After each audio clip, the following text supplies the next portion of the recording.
अस्सलाम वालेकुम दोस्तों, किसी ने क्या खूब कहा है कि एक इंसान अपनी ज़बान के पीछे छुपा होता है।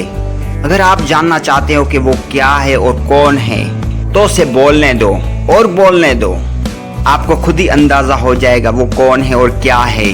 क्योंकि जब हम बात करते हैं, हमने जितने भी अपने अंदर अल्फाज बनाए होते हैं, उस बैंक में बात करते वक्त भी हम भी वही अल्फाज यूज़ करते हैं। तो अगर आप चाहते हैं आपका किरदार बने और आगे बढ़े और लोग तारीफ़ें करें, एक बात हमेशा याद रखना कि आपको अच्छे से अच्छे अल्फाज जमा करने हैं अपने दिमाग की बैंक में। और जब आप बात करेंगे तो लोग सोचेंगे और फिर आपको समझेंगे, फिर यही लोग आपके बारे में राय बनाएंगे, आपसे अपने ख्यालात का इजहार भी करेंगे। ये अभी भी होता है कि आपने जिस तरह की गुफ्तगू की होती है उसी का रिजल्ट आपको मिलता है।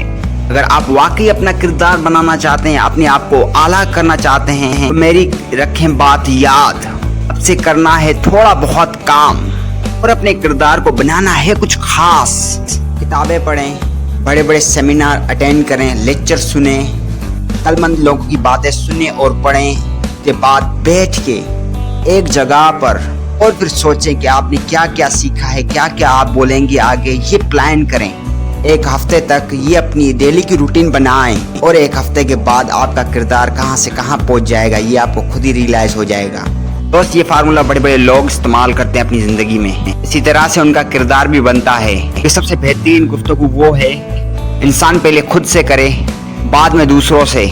ये आपके लिए एक चैलेंज है मेरी तरफ से। बेशक वीडियो को ना लाइक करें ना शेयर करें, लेकिन इस चीज़ को ज़रूर अपनी ज़िंदगी में आजमाएं, रिजल्ट आप देख लेंगे इंशाल्लाह।